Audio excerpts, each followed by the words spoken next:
Now we're going to start recording. I should be able to post this up a little bit later on. We'll put it up onto YouTube.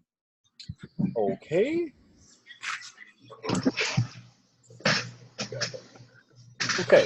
So we're going to talk about the differences between. Can somebody please mute their? This is Carla or Alexis. Please mute your microphone. How do you mute the microphone?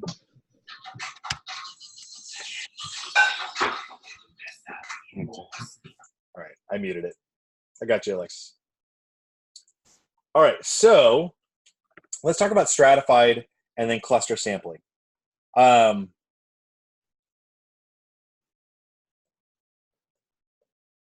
So let's say, for example, what we want to do is we've got a county. Say, for example, we've got Orange County. All right, so we've got Orange County, and we can split up Orange County into zip codes. So we'll imagine we've got zip codes, and just for the sake of ease, we split it up, and let's say there's 4 zip codes in Orange County. Okay, or actually, let's do 8. There are 8 zip codes in Orange County. There are more than 8, but that's okay. Now, a stratified sample. Okay, so in both cases, for both the stratified and a cluster sample, what we're going to do is we're going to break up our population, say for example in this case Orange County, and we're going to break it up into groupings. Okay, the difference is how we choose from those groupings. That's what makes one thing stratified and the other one cluster.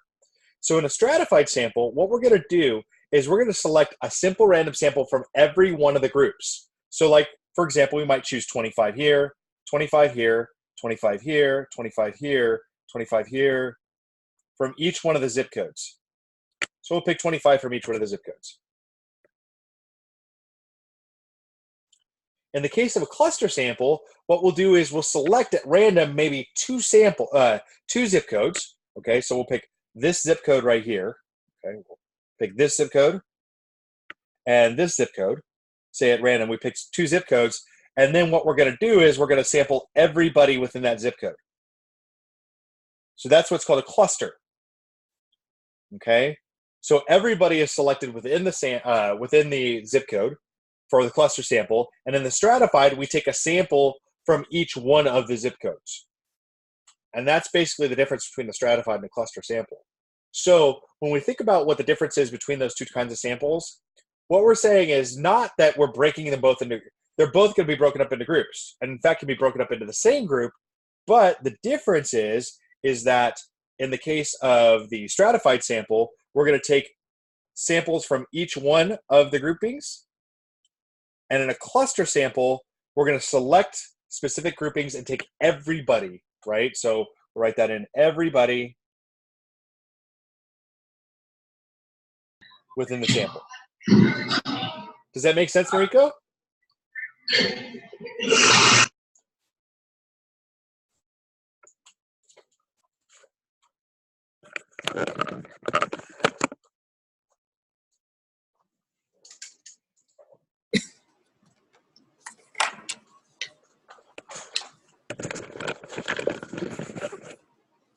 Okay. Yes? No? Yes, thank you. Okay, you're welcome. Awesome. Other questions that people have?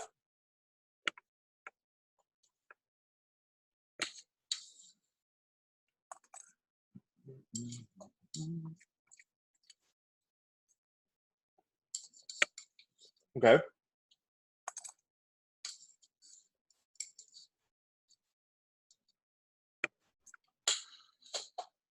Sorry, dinner. Yes. I have a question. So on how to, I guess, find the midpoint or the median, mode, and the mean. Okay, gotcha. So like how to find the midpoint, the mean, the median, and the mode. Is that right? Okay. Yes. All right. So we're finding the mean, the median, and the mode. We're generally going to do those when we have a smaller data set. When we have a larger one, we should just use StatCrunch, right? So if you have a larger data set, you're just going to like use some kind of technology, which you are allowed to use on your exam. Okay. Okay. So, but let's say, for example, you did have to do this on your own, and let's take a data set.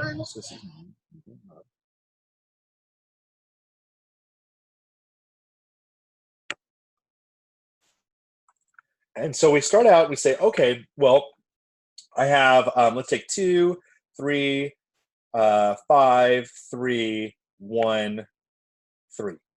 Okay, there we go. Now, what I'm going to do is let's first take a look, and we're going to use the one from mode.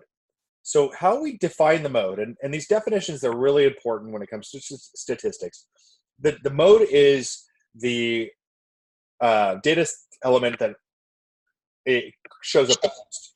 So in that case, it's 3. See that? 3 shows up 3 times inside of this entire data set, so my mode is 3. Okay? Then I have my mean. Okay? My mean is my average. So that's another way to say it, is the average. And how I find the average is I add everything up, and then I divide by the total number, right? Okay? So I've got this n, and n is the number of data elements. So 1, 2, 3, 4, 5, 6. So n equals 6, okay? So what my average is going to be, it's going to be 2 plus 3 plus 5 plus 3 plus 1 plus 3 divided by 6.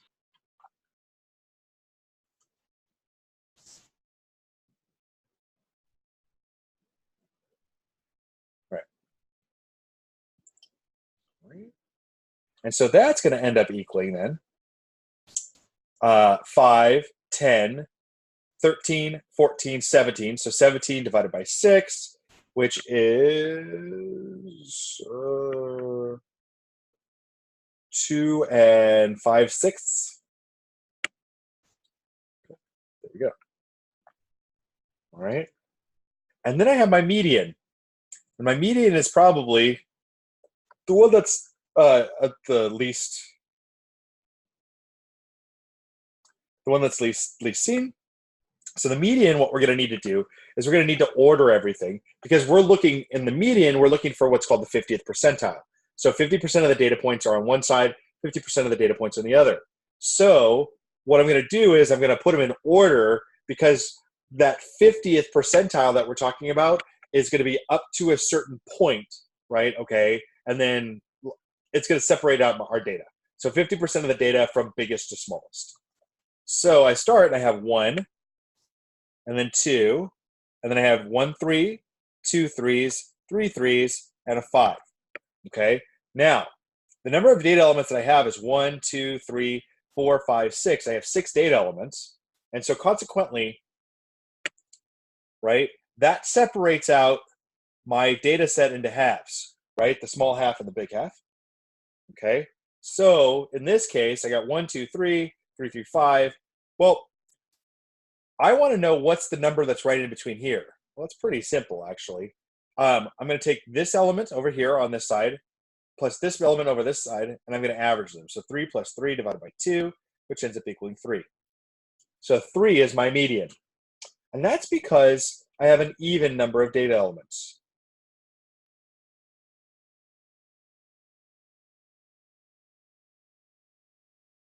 Okay. So since I have an even number of data elements, that's how I end up finding my median. Do you have other questions about that, Stephanie? I can give you another example, right? Yeah, with that part, I do understand. The one that kind of confuses, like the one with the data and the frequency. Oh, okay, got it. All right. So like you have a, like say for example, you've got a frequency table. Yes. That's a great question. Let's see if we have one in here on the review.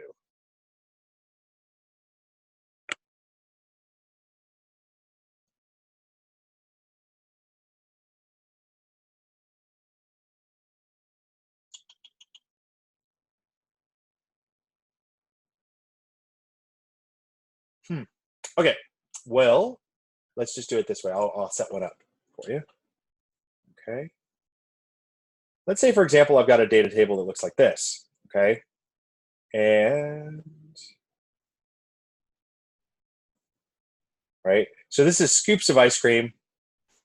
What we're looking at, we've got an ice cream store.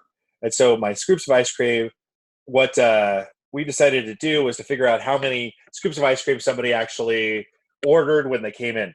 Okay. So on the one hand, we've got the number of scoops would be 1 scoop here, 2 scoops, 3 scoops, 4 scoops, and then 5 scoops the jumbo sundae. Okay? And let's say the frequency, so for 1 scoop, we had 18 people who ordered 1 scoop. Okay? And then we had, for 2 scoops, we had 13 people order 2 scoops. And then 3 scoops, we had 8 people. 4 scoops, we had 4 people. And the 5 scoops, the jumbo, we only had 2 people who selected those. Okay? Now, what we want to do, we want to first we're going to find our average or our mean. Okay? So we find the average or the mean. And in order to do that, what we need to do is we need to take the total and then divided by, in this case, the number of cones. Okay? So that's like the number of cones. The total number of scoops over the number of cones. So when I'm looking at that, how that's going to kind of work is like this. So if all the people who had 1 scoop, there's 1 scoop times the 18 people who got the scoop. So that's going to be 1 times 18. Okay, and I'm going to put this right here. 1 times 18, that's 18. Then people who got 2 scoops, if we want to get the total number of scoops for them, there's 13 of those, so that's going to be 13 times 2. 2 for each one of them. 26. And then for the 8 people who got 3 scoops, there's going to be the 3 scoops times the 8 people, so that's 24. Then for the 4 people who got 4 scoops, it's going to be 4 times 4, that equals 16. And then for the 2 people who got 5 scoops, it's going to be 5 times 2, which equals 10. So we take this number here, the value for the variable, okay, and we multiply it by the frequency, and that is going to end up getting us the number that we're going to add together to get the total number of scoops. So I'm going to go in and I'm going to add these together. 18 plus 26 plus 24 plus 16 plus 10. That's the total number of scoops.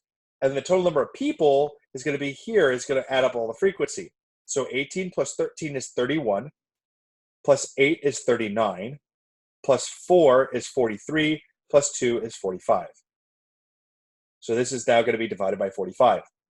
So let's check in, Stephanie. Does that make sense that what we're going to do, we're going to take that frequency, we're going to multiply it by the variable value?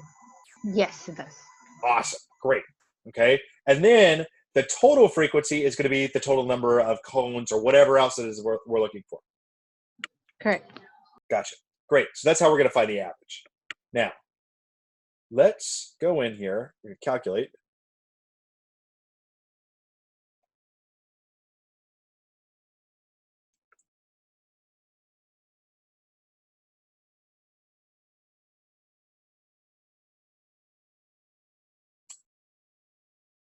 Calculator's too big. There we go. Let's go and calculate. So I got 18 plus 26 plus 24 plus 16 plus 40. Okay. Oh, not 40, plus 10, excuse me. 10 equals 94. So 18 plus 26 plus 24 plus 16, 94. And then we're going to divide that by 45. And so our average number of scoops is 2.088 scoops, or 2.089 scoops, somewhere around there. Okay. Now my median, okay, we're going to utilize that same idea that we were using before with regard to the median, right? It's going to be the cutoff between half and half in terms of if we ranked everything from biggest to smallest in terms of number of scoops now, okay, then our median is going to be the one in the middle. So now notice that we have 45 total. Okay, so we've got 45 total persons who scooped. So like we've got 45 total data points. And they're actually already all in order from smallest to biggest. So if I think about this, I'm going to take the middle number, the middle rank, as we say, the middle rank is going to equal 45, right, divided by 45 plus 1 divided by 2.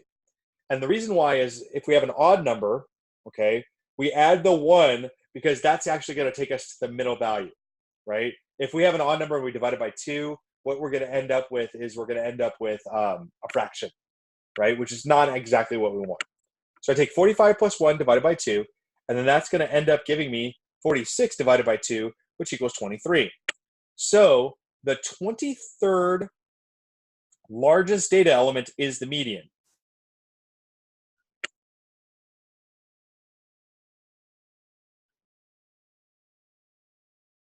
That's the one that's going to be smack dab in the middle. Kind of makes sense. You got 22, then the 23rd's in the middle, and then you'll have another 22 till you get to 45.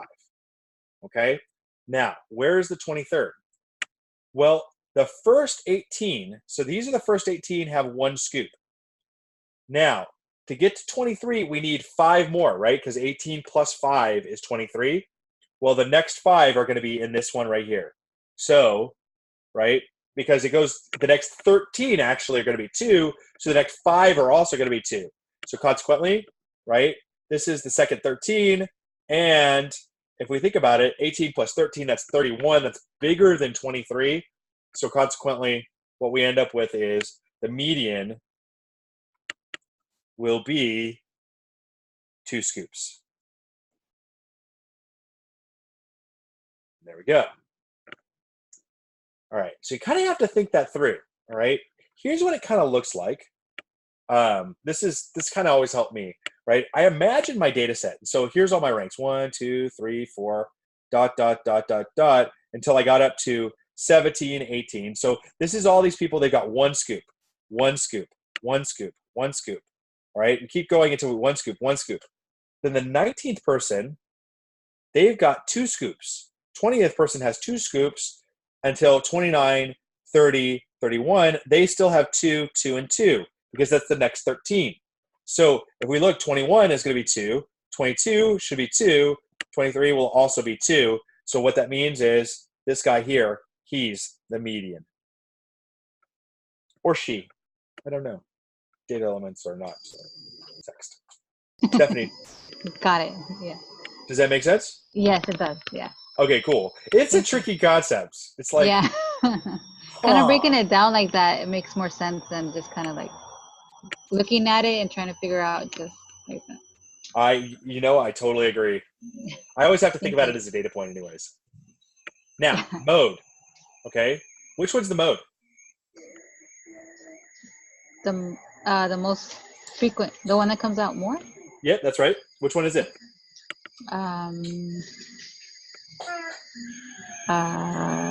None. It's 1 scoop. Because 1 scoop is the one that shows up most. It's got 18, a frequency Oh, of 18. okay. Perfect. There's your mode. Okay. There you go. Okay. All right? Yes, got it. Awesome. That's Thank a great you. question. You're welcome. Very nice. Okay. So, other questions?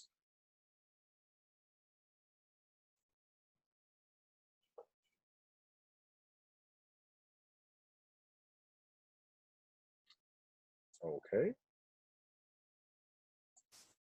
Let's take a look. Some of the ones that I maybe want to like. Let's take, for example, you know what? I want to make sure, because we just did this week, that we're getting into like z-scores and the like. So I want to look at this one, number 14. Okay. It's a little tricky. Well, it's actually not once you understand what exactly it is that you're looking at. Okay. So here we go. All right. So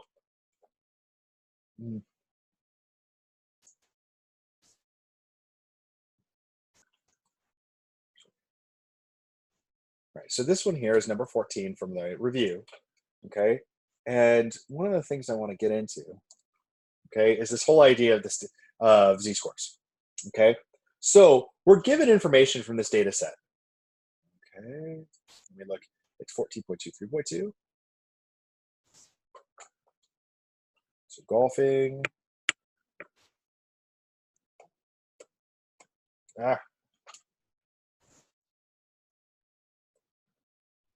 Has a mean mu of 14.2 and a sigma of 3.2.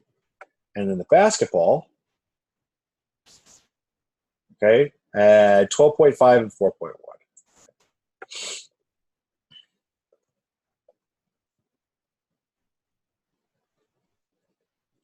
Okay. So Jesse, we're told, scored 12 points while golfing and 18 points while playing basketball. Okay, so Jesse, he scores 12 in golf and 18 in basketball. Now, a couple of things that we want to know is we want to know whether or not Jesse did better, okay, in basketball, or did he do better in golf? Okay.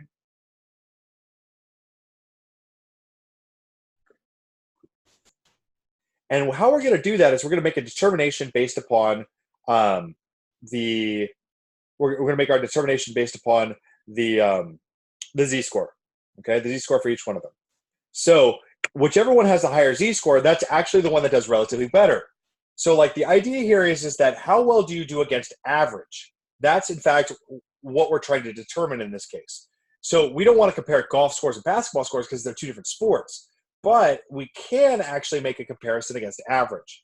So let's take his golf score. So his golf score has a z-score, z equal to 12 minus 14.2 divided by 3.2. Okay, so that's his golf score, and so we can go in and we can look at that. Now notice, right, really important, this is x, that's his golf score, minus mu, the mean for the distribution, divided by sigma. Okay, and so that is in fact the how we make a determination about what the z-score is. Okay, so that's the golf z-score. Hey, Ivan, I'm going to mute you, okay?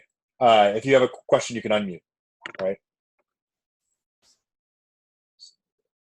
Okay, cool. So what we've got here is then 12 minus 14.2, okay, divided by 3.2. Ah, that's not it. 12 minus 14.2 divided by 3.2, right? 0.2. And that's negative 0.6875. So negative 0.6875. And so what that means is that if I imagine my distribution, okay, I've got 14.2 right here. That's my average golf score. And then if I go over, basically, let's say, for example, this is 1 standard deviation, okay? We'll call that minus 1 sigma. If I go over just a little bit past halfway, right, there's a score of 12. Score of 12 is right there. And we could actually figure out what a 1 standard deviation one is a way too. It's actually going to be a score of 11. So a score of 11, because that's equal to 14.2 minus 3.2, right? 1 standard deviation away. And so consequently, that's basically like comparatively how far away we are, okay? Now let's look at his basketball score, okay? His basketball score, we've got different averages and we have a different standard deviation, so we're gonna end up with different values, okay? So his basketball score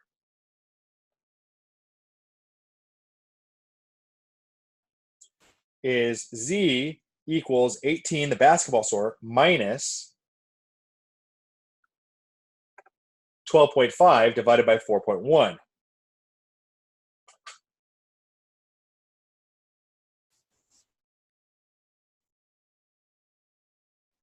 And go in here, 18 minus 12.5 divided by 4.1. And so that's 1.341. 1.341. Okay. Now, what I see here is I'm going to see, okay, here's my average here. That's 12.5 points. Okay. And here's 1 z-score away, which is 16.6, right? And then I'm at 18 points. He scored 18 points. So he's actually a bit beyond that 1 standard deviation. So here's 1 sigma, okay, plus 1 sigma, or here's the plus 1 sigma mark, right? And then we're going to go an extra 3.41. That's the extra 3.41 right there.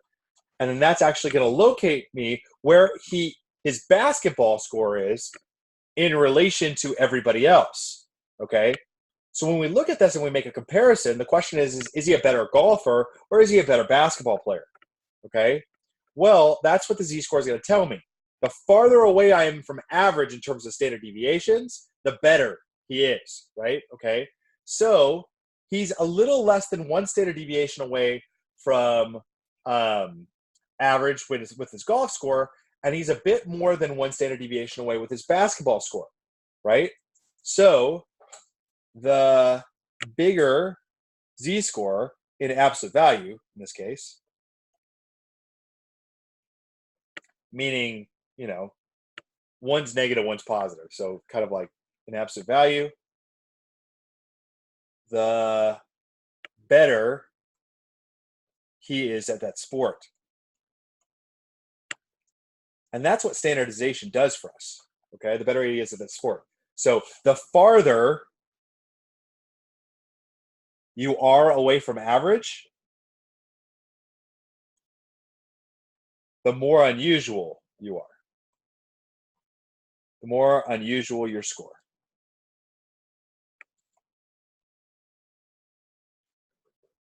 Okay? So the more unusual your score. All right? Now, in this case, golf scores, lower golf scores are better, right? So you want a negative z-score because you want that lower golf score.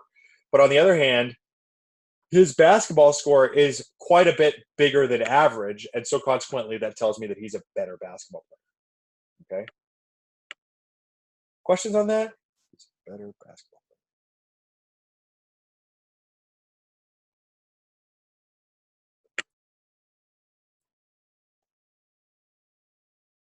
From a nuts and bolts perspective, right? Okay, what you're going to basically do here is you're going to say, okay, calculate the z-scores for both. Calculate the z-scores for both. Okay.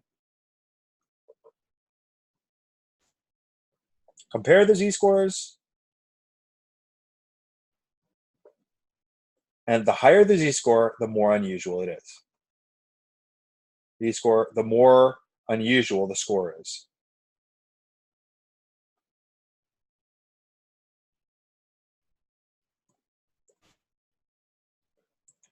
By the way, that is the further away it is from the mean. So the z-score tells you how many standard deviations a particular score is away from the mean. Okay? Questions on that?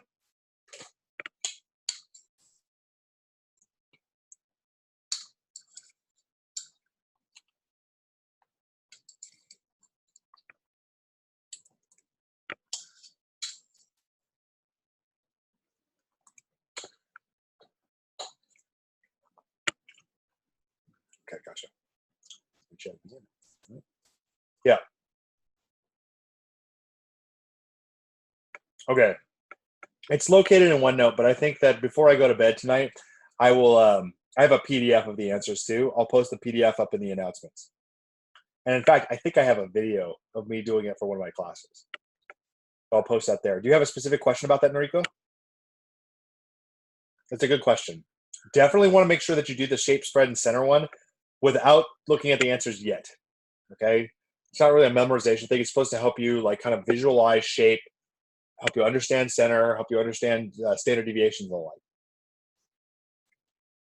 No, I don't have any specific questions for now, but I don't think that people are able to see my chat, the message to you. The question I asked the professor is today, this week's assignment, shape, spread, center, and outliers activity.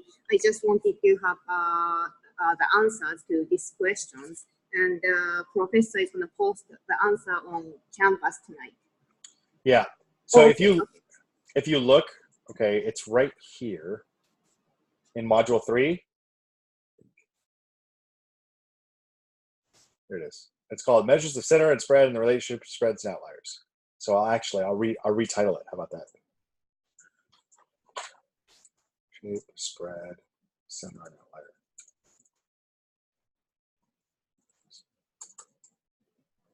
Assignment answers. That's in Module 3.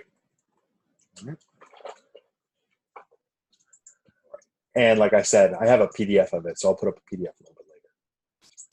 All right. Thank you. You're welcome. Other questions? Yes. How many questions does the exam have? Well, about 20. They're about 20, like essentially 5 major questions, and then they have like 4 parts for each. So like you're kind of, doing some different things with statistics, and so that's kind of the deal. There's plenty of time. You have an hour and a half to complete the exam, so consequently, I've slated it to where the average time that you should take is about an hour. So some people will take longer, some people will take a little bit shorter, but I imagine the average is going to be around an hour and 15 minutes. Okay, thank you. And it would be on, well, we would be able to use the computer, right? You will, absolutely. You'll be able to use Okay. StatCrunch for anything that you need. Okay, perfect. Thank you. You're welcome. Okay, let's see. Let's go in here then, and we'll take a look at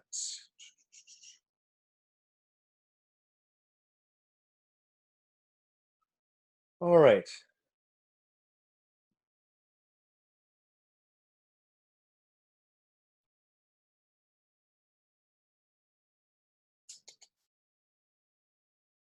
Let's take a look at this one right here. Let's look at number 18. Okay, let's just talk about this one. In fact, might as well. So what I want to do, all right. So the college president is interested in estimating the proportion of students who drive to school each day in order to plan for a future parking structure. To make the estimation, she randomly selects 250 students and asks them if they drive to school. Okay, so a couple of things as I was reading through, because I spent a significant amount of time this weekend reading through all the discussion boards.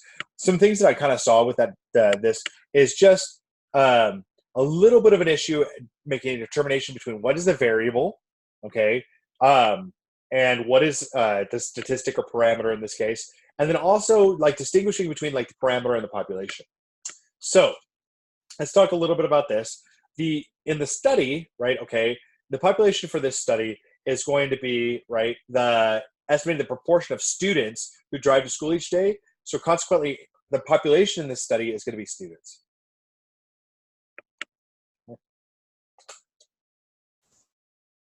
It's going to be students, okay? Because that's who he's interested in. He's interested in the students, and so that's the group of interest that he's got.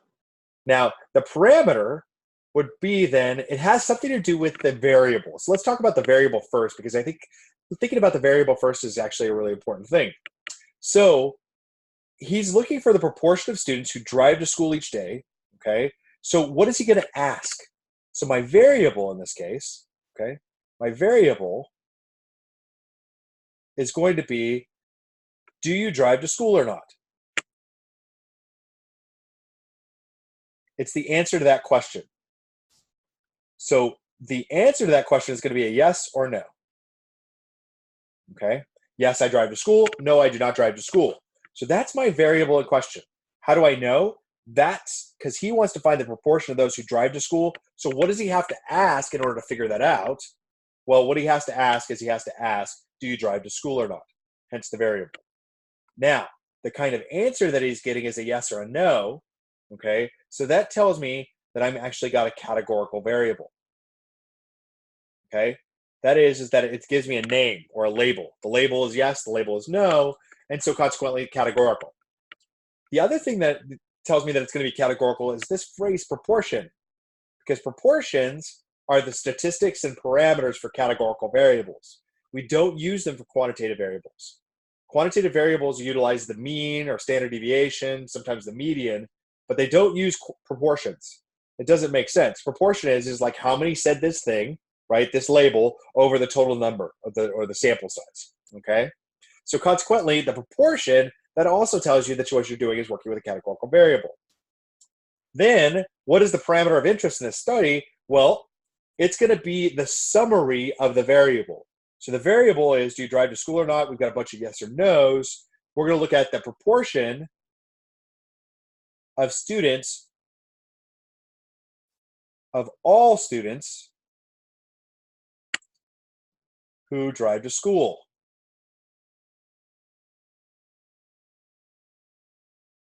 And the reason why it's going to be the proportion of all students who drive to school is because a parameter goes along with the population.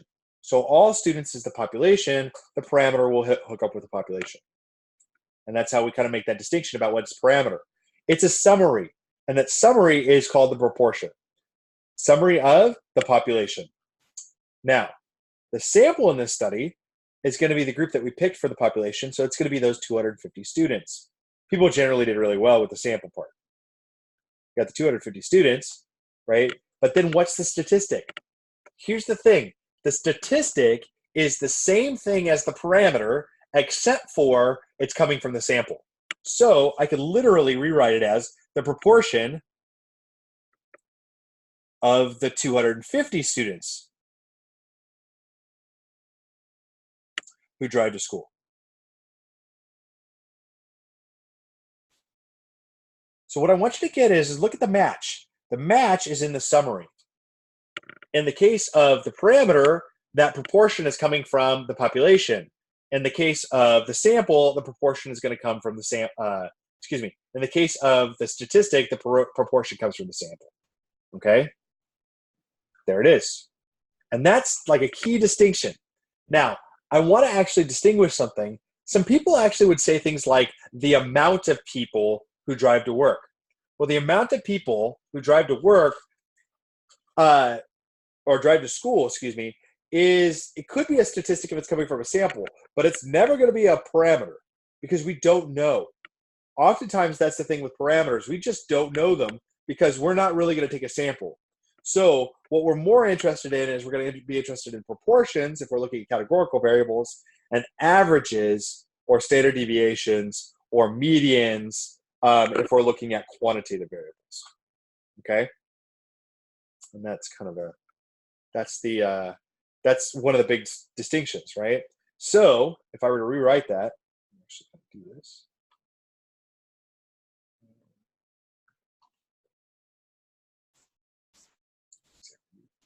Okay.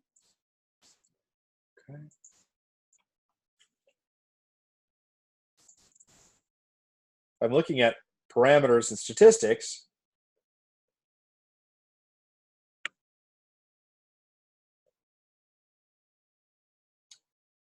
Here's my population. That's all the people that I'm interested in.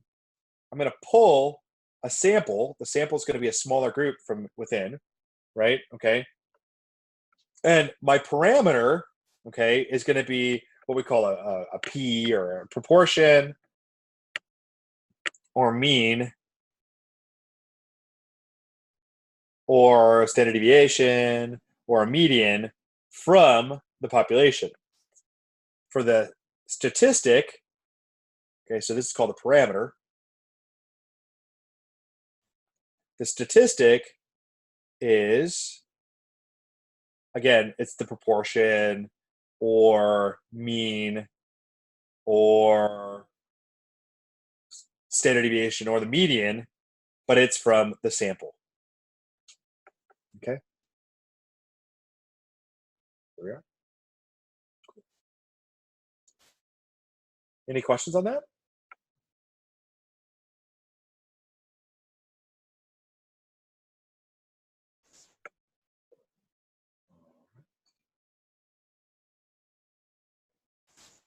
Let's take a look.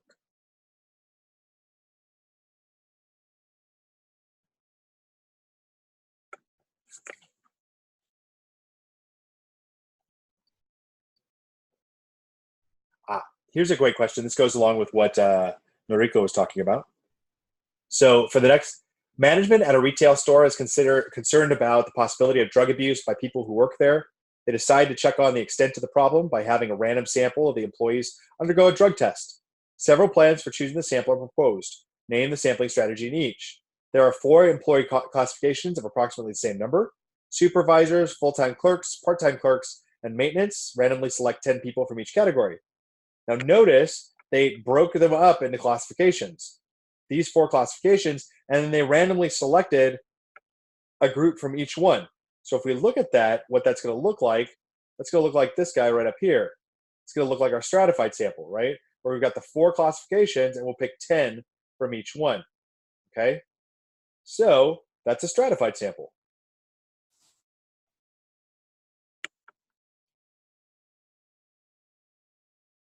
On the other hand, each employee has a 3-digit identification number, and then you randomly choose 40 numbers. That's a simple random sample because everybody can be chosen.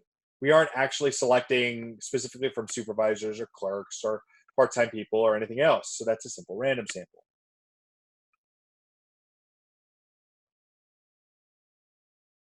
Okay. There we go. Okay.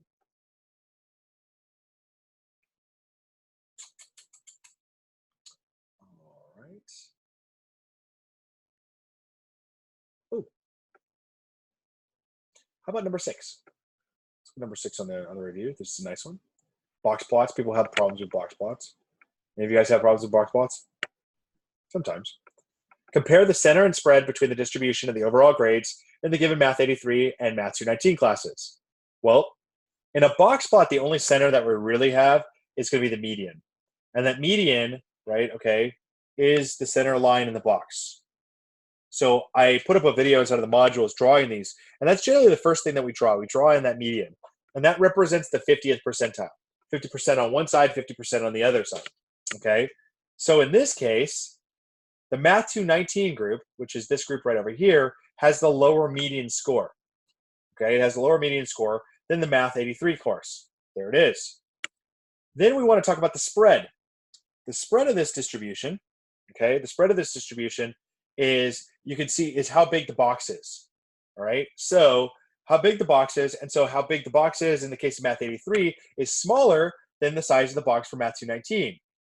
So on the one hand, the Math 219 group, right, the Math 219 group has the lower median. It's also more spread out. That is that it's kind of got like more high scores and more low scores. It's just spread out more across everybody. You can kind of see that because it's got this bigger range too, right, which is from the top of the box, top of the split to the bottom of the split, okay? So when we kind of look at that, the median is going to be our center, and our IQR, which is the size of the box. So the IQR is the size of the box.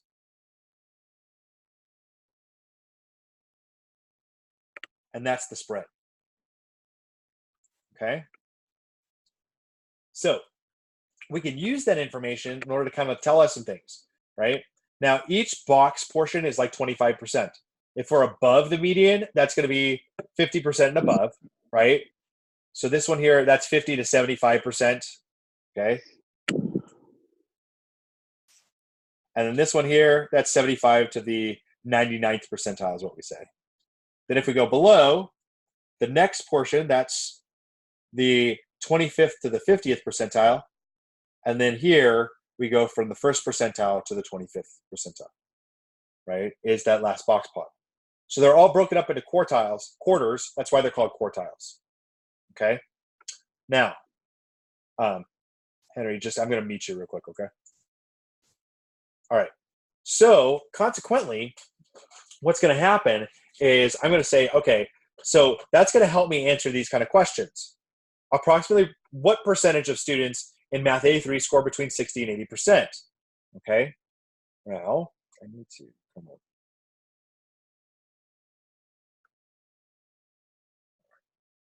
So 60 and 80. So 60 is down here and 80 is here.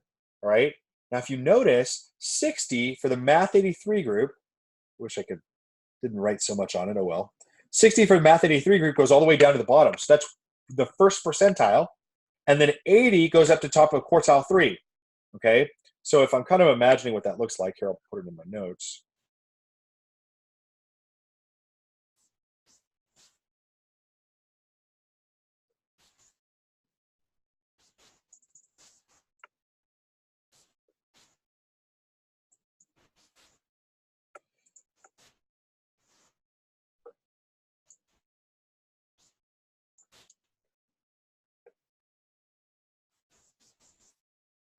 Box plots.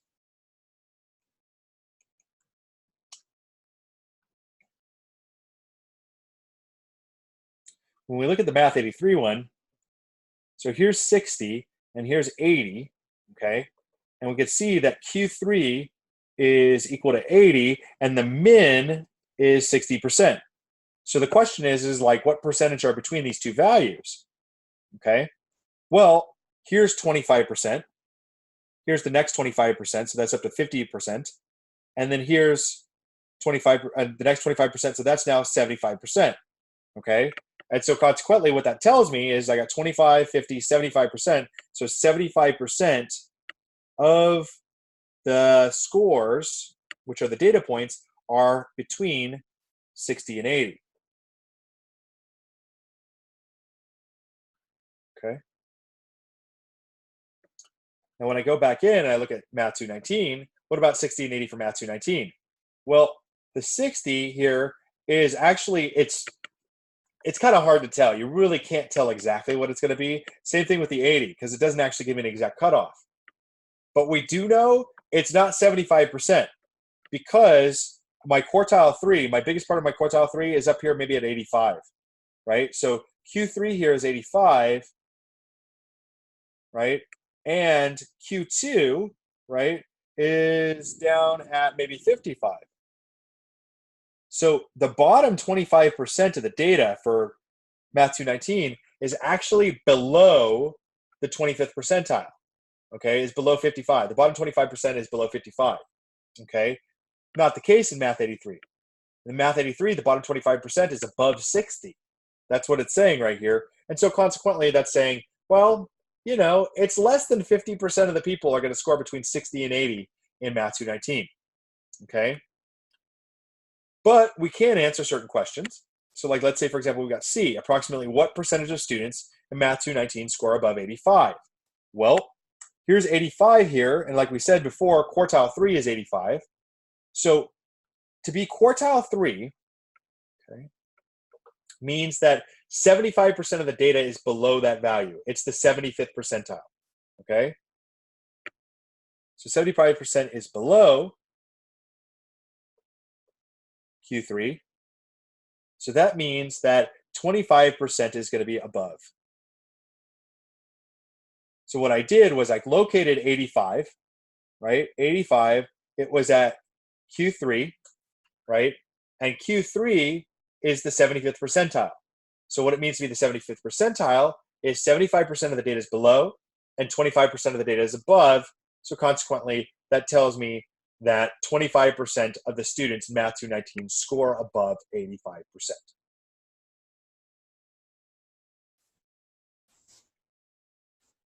How are we doing?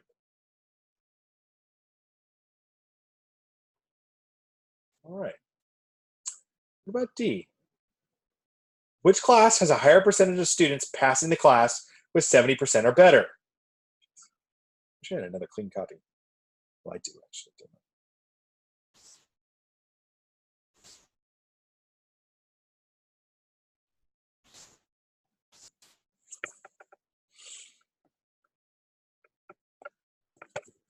Ha, there we go.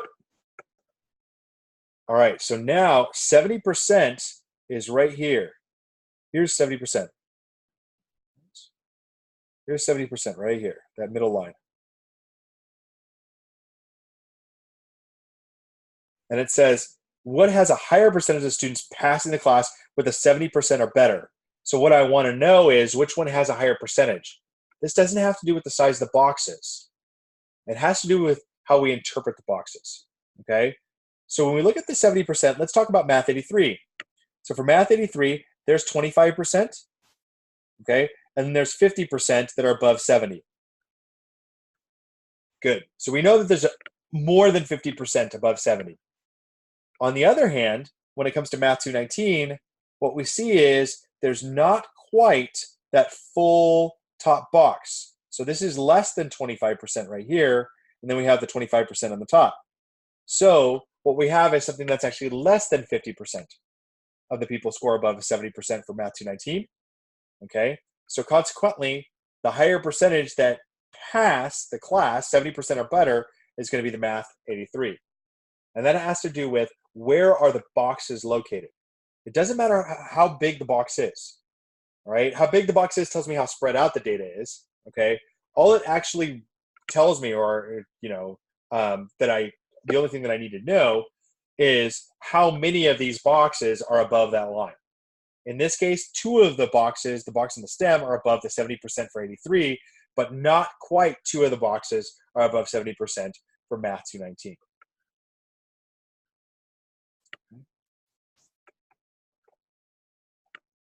How are we doing? So we've got some new people in. I want to know, do any of you guys have any questions that you wanted me to go over? Right now, I'm kind of just going through the review, talking a little bit about things that I find are difficult or maybe that need to be emphasized.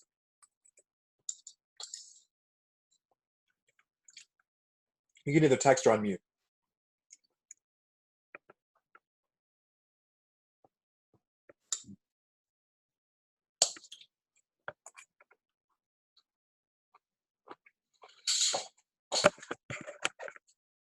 Okay, cool. All right. Let's take a look at this. Let's take a look at this distribution. This is actually a lot what the shape, spread, and outlier assignment looks like. Okay. So a university instructor created a website for the organic chemistry course. The students in her class were encouraged to use the website as an additional resource for the course. At the end of the semester, the instructor asked each student how many times he or she visited the website and record the counts. Based on the histogram, describe the shape. All right, so as I'm going through, make sure that you're like, oh yeah, I know that shape. This one is actually called skewed left. It's skewed left.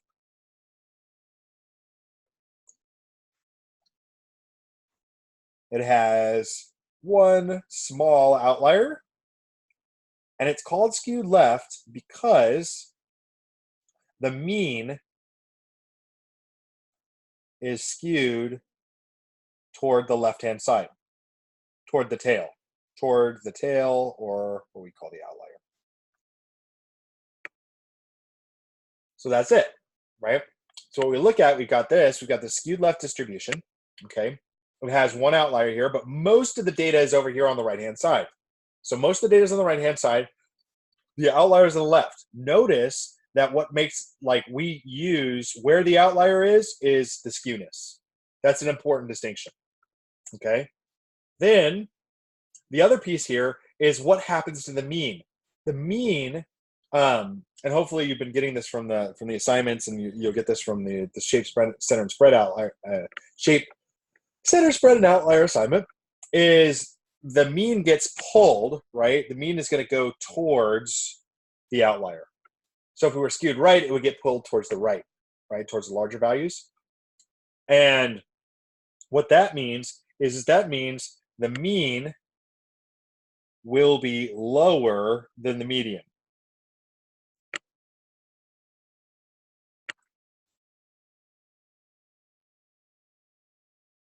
So the mean will be lower than the median, okay? And so what that means is that the mean, because the mean is skewed,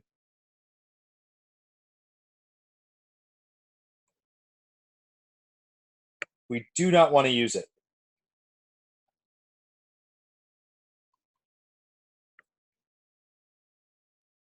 Instead, we will use the median out of the IQR.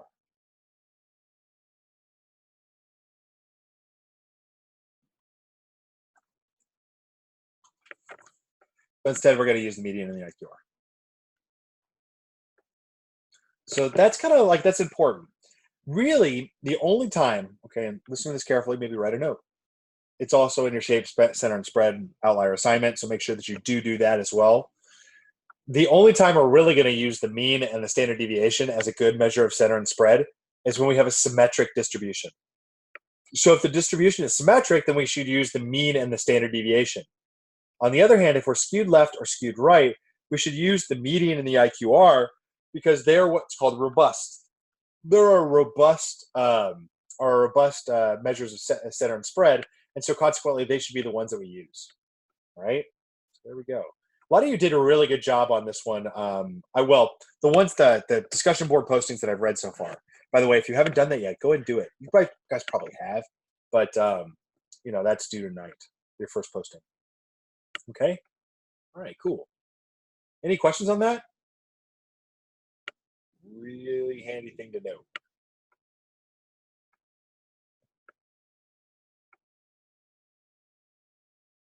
All right. So now let's talk about, let's do the last thing that I'm going to do here is to work on these, the box plot with the outliers. Okay. And I'll draw the box plot. What I think it'll just be helpful to do is to think about percentiles, percent of the data, and how we determine things like the IQR, and yeah, how we determine things like the IQR, and also how we determine the outliers. Okay, so let's say, for example, I look at this data set, okay, and it's already in order, which is kind of nice because we're going to need, in order to draw our box plot, we're going to need it to be in order. So it's half and half. And like I said before, noticing that we have an even number, it's going to be the average of these two values, so 35 and 35. So the median, okay, I'm going to do a 5-number summary, actually. I find that that's the best way to go about drawing these guys. So here's my minimum. My min is 1. My max will be 81, okay? My median, like I said, is going to equal 35 plus 35 divided by 2, okay, which is 35, okay?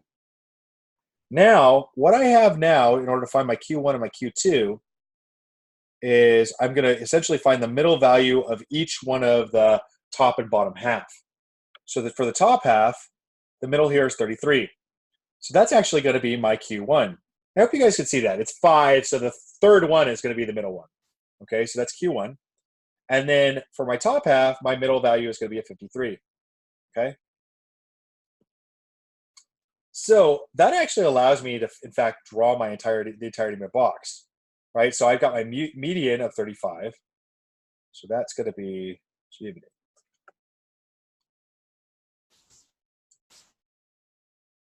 want to search. I want to,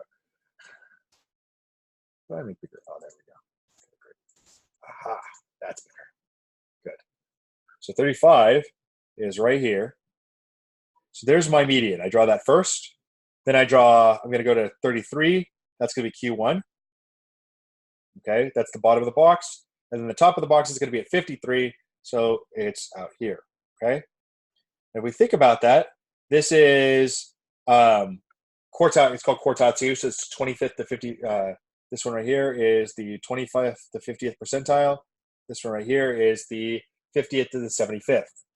Now, before I draw my fence, like my max and my min, I need to figure out what my fences are. Okay. So I'm going to take this 1, 33, 35, 53. So I'm going to go in and I'm going to do some calculation in my box plots again. So my IQR, okay, is going to equal Q3 minus Q1, which is equal to 53 minus 33, which equals 20.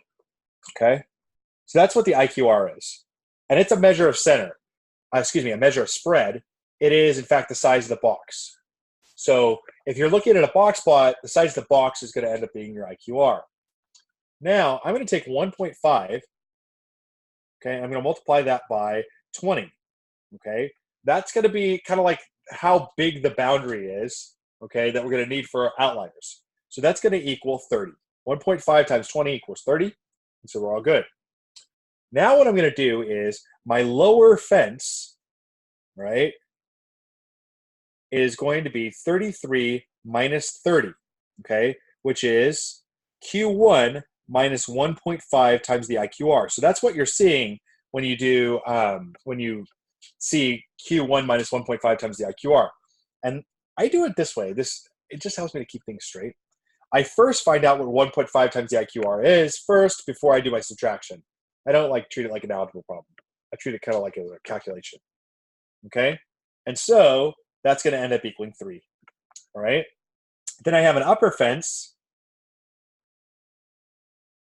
and that is going to be 53 plus 30, and that is Q3 plus 1.5 times the IQR, and that is equal to 83. So what we're going to do now is we're going to make a comparison between the mean and the max. Okay, so if I go back to my sheet, my min is 1 and my max is 81. So I'm going to write those down. So min is 1 and max is 81. Okay, On the upper fence, whichever one is bigger is going to be whichever one is smaller is going to be your fence, right? So if we were to have any outliers, they would be 83 and above, or 80, bigger than 83. But we don't, okay? We only go out to 81. So there are no big outliers, right? Because we're not past 83, which is 1.5 times the IQR plus Q3. On the other hand, for the lower fence, our lower fence is going to go out to 3, and then we're going to have one small outlier, which is the number 1. Okay? So notice that our fence in this case, okay, right, tells us that we're going to have one outlier, so I need to draw the fence and then draw the outlier. In the case of the upper fence actually says I don't have any big outliers, so just draw it out to the max. Okay? So that's kind of like the idea. Our fences we use in order to show us, okay, we use our fences in order to show us where the outliers are going to be. So let me kind of put those in now. All right. So if we remember the one that goes up at the top, that's only going to go out to 81. So it goes right out there to my max. And on the other hand, this one here with my min, it goes out to 3. And then I end up with an outlier here at 1. There's my outlier at 1. So when we look at the box plot can kind of detail the 5-number summary in some really nice ways. 1, it can tell me, do I have any outliers? If we have anything that goes beyond the fences, I have outliers, okay? If I don't have anything past the fences, then that's my min and my max. It also tells me my median, which is that middle line right here, and it gives me Q1 and Q3. And also it'll tell me the IQR, because the IQR is the size of the box. And there we are. All right. Any questions before we hang it up for the night? Let me see. It's 51. I had it too small. Yes, Eden, it is absolutely 51. Darn it. Which changes everything. I'm going blind. I'm going to put on my blue blockers for my next review session. Okay. Yes. So let me just change this up really quickly here. That's going to be then. This thing will be 51. Same process, just different numbers. So this will be 51. And this would actually be, oh, darn it. This is now 18,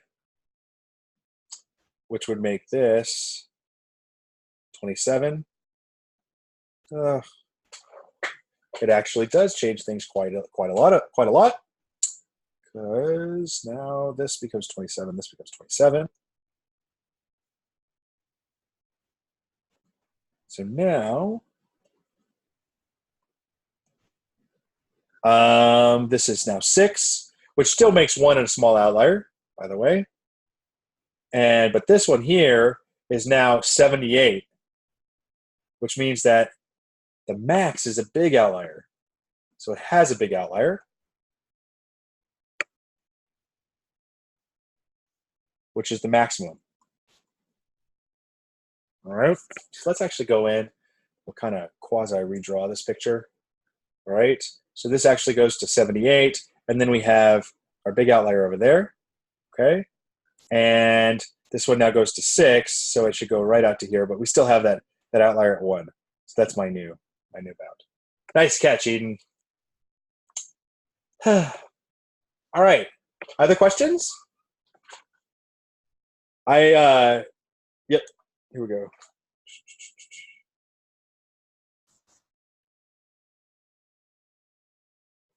You have to go to campus to take the exam.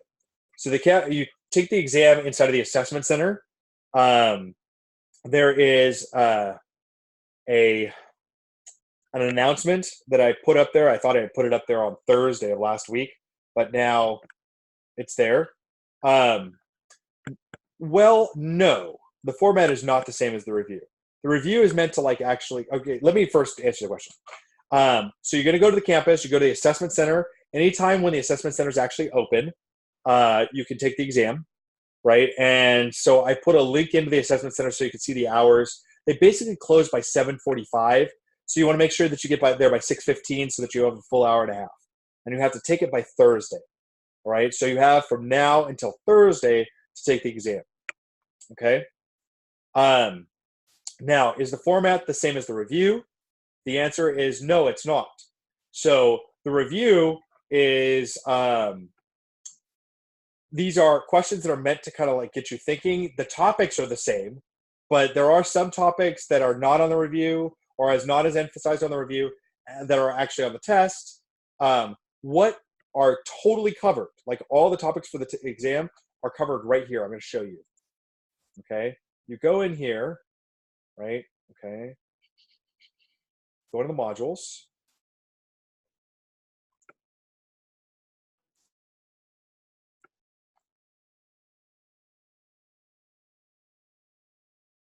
We go into Exam1 information.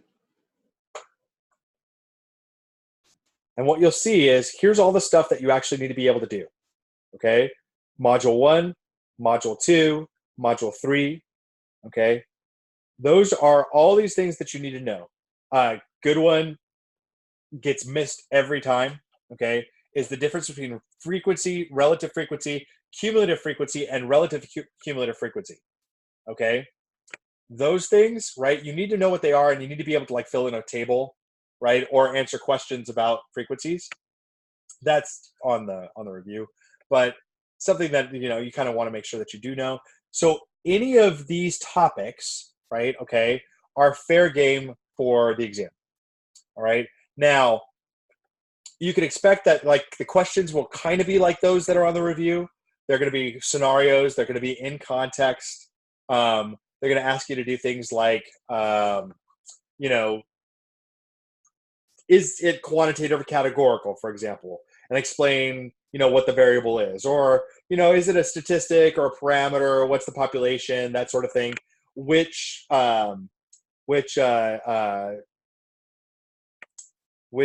sampling method did you use for the scenario? Take a look at these box plots. Tell me something about the box plot. Take a look at the histogram. Tell me the frequency for blah blah blah. Or tell me what the cumulative frequency is, or the cumulative relative frequency based upon the histogram. So stuff that like you've seen on the homework too, right? So anything that like you've seen on the homework. The questions that you've kind of seen on the discussion boards, the stuff in the shape, center, spread, and outlier. Okay, so you want to know that stuff. And then really, if you dive into the review and really look at the review as a way to help you study and understand the material, rather than like, I need to know these kinds of questions, then you'll get a lot more out of that review. Okay, does that make sense, Carla? Okay. Do not need a Scantron. Absolutely can use a calculator. You can also use StatCrunch. So you can use StatCrunch and a calculator. All right. It is closed notes. When you go into the testing center, if you need scratch paper, they'll give you scratch paper. Okay. So you don't need to bring any scratch paper with you. You just need to bring an ID. Okay. And like a writing implement.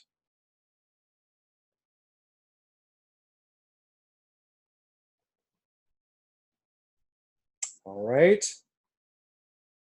Email me any questions that you have. You can also post them to discussion boards. I've been checking them throughout the day. Send them to the Unit 1 discussion board just so that it's clear that that's actually where we go for all of our Unit 1 stuff, so that anybody who wants to read it or look at it can.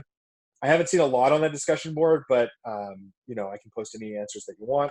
And then later on tonight, it'll probably be around 10:30, I will post up the answers to the shape, center, spread, and outlier assignment, and also see if I have a video of me doing it in one of my classes. Okay? All right, everyone. Oh, yes, StatCrunch is allowed during the test. Welcome, Jasmine. You realize there are more people in here? Oh, there you go. Hey, there, nice. I didn't realize how many people were in. Yeah, absolutely use StatCrunch during the test. And they will have computers at the assessment center for you. If you are out of area and you need to take the exam out of area, right, there's instructions also for what to do then. Okay? And it's all inside of the announcement that I posted earlier today. Do you need StatCrunch for the exam? Maybe. You will need StatCrunch for the class, so you need to get StatCrunch. But some people find that they like to use the calculator better. It's up to you. I mean, the one thing you don't want to do is you don't want to like calculate standard deviation by hand. It'll take you forever, right? So you want some kind of like technology in order to do some of the more difficult calculations.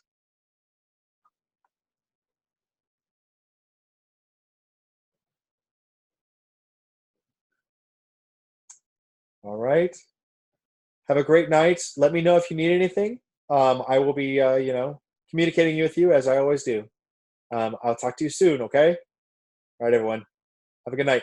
Thank you. Good night.